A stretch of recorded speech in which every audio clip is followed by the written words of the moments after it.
നമസ്കാരം. ഇഫക്ട് ന്യൂസിലേക്ക് ഏവർക്കും സ്വാഗതം. സ്ത്രീപക്ഷ സമീപനം സമൂഹത്തിൽ ശക്തമാക്കേണ്ടതായിട്ടുണ്ട്. ജീവിതത്തിൽ പല രീതിയിലുള്ള പ്രശ്നങ്ങളെയും സ്ത്രീകൾ നേരിടുമ്പോൾ അവർ പിന്തുണക്കുന്ന രീതിയിലുള്ള സമൂഹത്തിൻ്റെ കാഴ്ചപ്പാട് മാറും. നിലവിൽ പീഡനങ്ങൾ ഏറ്റുവാങ്ങിയ സ്ത്രീയെ വിമർശന കാഴ്ചപ്പാടോടെ നോക്കിക്കാണുന്ന രീതിയാണ് ഭൂരിപക്ഷം സംഭവങ്ങളിലും കണ്ടുവരുന്നത്. അത്തരത്തിലുള്ള വിമർശനങ്ങൾ ഭയന്ന് പലരും പരാതി പറയാൻ ഭയപ്പെടുന്ന അവസ്ഥയാണ് നിലവിൽ നമ്മുടെ സമൂഹത്തിൽ കാണുന്നത്. പലവിധത്തിലുള്ള ചൂഷണങ്ങൾക്കും സ്ത്രീകൾ വിധേയമാകുന്ന സാഹചര്യങ്ങൾ ഒഴിവാക്കുന്നതിനും അവരുടെ ജീവിത സുരക്ഷിതത്വം ഉറപ്പുവരുത്തുന്നതിനും സമൂഹത്തിന് വലിയ ഉത്തരവാദിത്തമുണ്ട്. ആധുനിക സമൂഹം വളരെയേറെ ജീവിത ചുറ്റുപാടുകളിൽ ഉയർച്ച നേടിയിട്ടുണ്ടെങ്കിലും സ്ത്രീ സുരക്ഷയുമായി ഉയർന്നു വരുന്ന വിഷയങ്ങളിൽ തെറ്റായ കാഴ്ചപ്പാട് സ്വീകരിക്കുന്നവരുടെ എണ്ണം കൂടി വരുന്നതായിട്ട് കാണാം. സോഷ്യൽ മീഡിയ വഴിയും മറ്റു നവമാധ്യമങ്ങളിലൂടെയും തികച്ചും തെറ്റായ രീതിയിൽ സ്ത്രീകളെ ചിത്രീകരിക്കുന്ന പ്രവണതയും കണ്ടുവരുന്നു.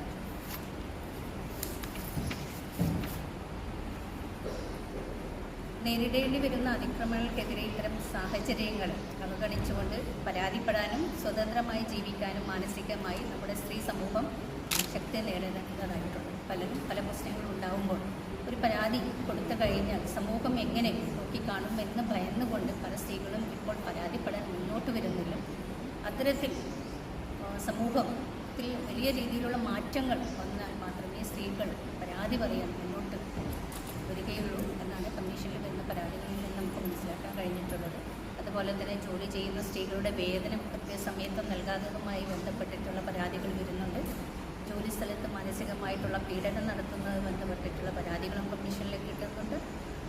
ഇത്തരം സ്ഥാപനാധികാരികൾക്കെതിരെ കർശന നടപടി അല്ലെങ്കിൽ കമ്മീഷൻ സ്വീകരിക്കുന്നതായിട്ടുണ്ട്. ഇന്നത്തെ കാസർഗോഡ് സിറ്റിങ്ങിൽ നമുക്ക് 23 പരാതികളാണ് വന്നിട്ടുള്ളത്. അതിൽ 3 പരാതി ക്ലോസ് ചെയ്തിട്ടുണ്ട്. 3 പരാതി പോലീസ് റിപ്പോർട്ടിന് വേണ്ടിയിട്ട് വെച്ചിട്ടുണ്ട്.